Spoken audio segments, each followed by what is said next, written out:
বর্তমান আমগর আসাম সরকারে গরু খাওয়া নিষেধ দিছে, সেজন্য বর্তমান আমরা গরু খাওয়া বাদ দিছি। দেখি গরু না খাইলে কি আমরা মরে যাম না গেলে বর্তমান খাসির মাংস দেয়া তাবারকও খাই, আর বিয়া শাদিও আমরা বর্তমান খাসির মাংস আর চিকেন খাই বর্তমান। তো যাই হোক বন্ধুরা, দেখতে আসুন মানে জলসার মধ্যে আইছি, জলসার মধ্যে মেলা দিন বাদে তাবারক খাইলাম বন্ধুরা। আসসালামু আলাইকুম বন্ধুরা, কেমন আছেন? নিশ্চয়ই ভালো আছেন। তো আজকে একটা বাড়ির পাশে জলসায় আসলাম, মানে রানী পুকুরি জারগাঁও। তো মইনুদ্দিন সাহেবের বাড়ি আজকে জলসা। আজকে হইলো 2 জানুয়ারি।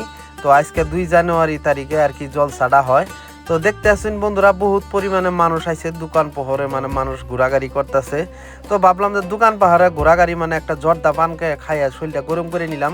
আর হুজুরে কি বলে শুনে নেন।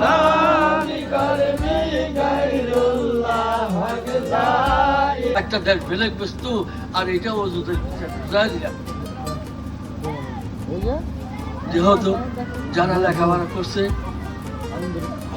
কি পরিমাণ পয়সা যায়, কি পরিমাণ কষ্ট করা লাগে, যারা করছে তারা জানে। তুমি আর আমি লেখাপড়া করি, তুমি আর আমি জানি না। যাই হোক, জায়গা বহুত জিকির আজকার হইলো, মুনাজাত হইলো। তো আল্লাহর কাছে বহুত কান্দাকাটি করলাম। তো সবে ইনশাআল্লাহ যাতে হুজুর জি কথাগুলা বললো আমরা যাতে অক্ষরে অক্ষরে পালন করে যাই। আর বিশেষ করে বলি জাকির জাকরানেরা, আপনারা হুজুরের কথা মাইনা চলবেন, কারণ খারাপ কথা বলে নাই। মানে ইসলামের মধ্যে কি কি নীতি নিয়ম আছে আপনারা সবে পালন করে চলার চেষ্টা করবেন। তো যাই হোক বন্ধুরা, এই যে দেখতে আছেন আমার জুনাবালি ডাঙরিয়ায় মানে সাউন্ড সেটের তার থাট খুলতেছে। আমরাও খিচুড়ি খামু করে প্যান্ডেলের মধ্যে বই হইলাম। তো মানে খিচুড়ি আনতেছে, মানুষ বেশি একটাও নাই।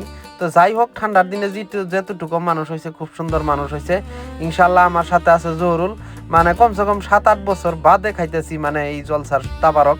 তো ইনশাল্লাহ বর্তমান তো আঙ্গর আসাম সরকারে মানে গরুর মাংস খাওয়া নিষেধ দিছে। তো আমরা বর্তমান খাসির দিয়া মানে তাবারক খাই, আর বিয়া শাদিও বর্তমান চিকেন আর খাসির উপরে আঙ্গর নির্ভর করে বর্তমান চলে। কারণ মামারে নারাজ করন যাব না, মানে হেমন্ত মামারে খুশি করে আমরা চলা লাগবো, কারণ যেহেতু একটা আসামের মুখ্যমন্ত্রী। তো যাই হোক বন্ধুরা, যদি আমার ভিডিওটা দেখে ভালো লাগে সবাই শেয়ার লাইক কমেন্ট করতে কিন্তু ভুলবেন না। তো এই যে আমার মুবারক বাইসতে মানে খুব খেলা দিছে, মানে মেলা দিন বাদে বলে তাবারক খাইতেছে, কয় সেই সাত হয়েছে কাহা। তো কইলাম যে শান্তি আলা খাই নাও, ভিডিওটা দেখে ভালো লাগলে শেয়ার করবে।